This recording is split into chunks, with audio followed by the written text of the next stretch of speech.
حضرت ابو سعید خدری رضی اللہ عنہ کہتے ہیں کہ نبی کریم صلی اللہ علیہ وسلم نے رمضان المبارک کے پہلے عشرے میں اعتکاف فرمایا اور پھر دوسرے عشرے میں بھی۔ پھر ترکی خیمے سے جس میں اعتکاف فرما رہے تھے باہر سر نکال کر ارشاد فرمایا کہ میں نے پہلے عشرے کا اعتکاف شب قدر کی تلاش اور اہتمام کی وجہ سے کیا تھا،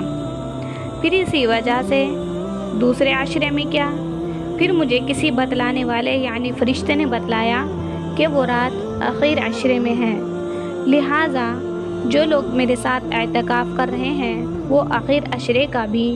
اعتکاف کریں۔ مجھے یہ رات دکھلا دی گئی تھی پھر بھلا دی گئی۔ اس رات کی علامت یہ ہے کہ میں نے اپنے آپ کو اس رات کے بعد کی صبح میں کیچڑ میں سجدہ کرتے دیکھا، لہٰذا اب اس کو آخر عشرے کی طاق راتوں میں تلاش کرو۔ راوی کہتے ہیں کہ اس رات میں بارش ہوئی اور مسجد چھپر کی تھی، وہ ٹپکی۔ میں نے حضور صلی اللہ علیہ وسلم اور میں نے اپنی آنکھوں سے نبی کریم صلی اللہ علیہ وسلم کی پیشانی مبارک پر کیچڑ کا اثر دیکھا اور یہ کس کی صبح کو دیکھا۔ نبی کریم صلی اللہ علیہ وسلم کی عادت شریفہ اعتکاف کی ہمیشہ رہی ہے اور اس مہینے میں تمام مہینے کا اعتکاف فرمایا، اور جس سال وصال ہوا اس سال 20 روز کا اعتکاف فرمایا تھا۔ لیکن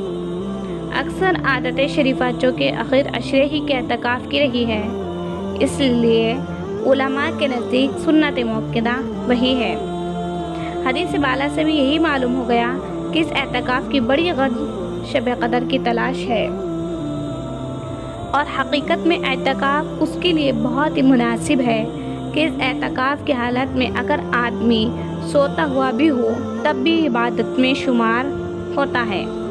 نیز اعتکاف میں چونکہ آنا جانا اور ادھر ادھر کے کام بھی کچھ نہیں رہتے، اس لیے عبادت اور کریم آقا کی یاد کے علاوہ اور کوئی مشغلہ بھی نہ رہے گا، لہٰذا شب قدر کے قدردانوں کے لیے اعتکاف سے بہتر کوئی صورت نہیں۔ نبی کریم صلی اللہ علیہ وسلم اول تو سارے ہی رمضان میں عبادت کا بہت زیادہ اہتمام اور کثرت فرماتے تھے، لیکن آخر عشرے میں کچھ حد ہی نہیں رہتی، رات کو خود بھی جاگتے اور گھر والوں کو بھی جگانے کا اہتمام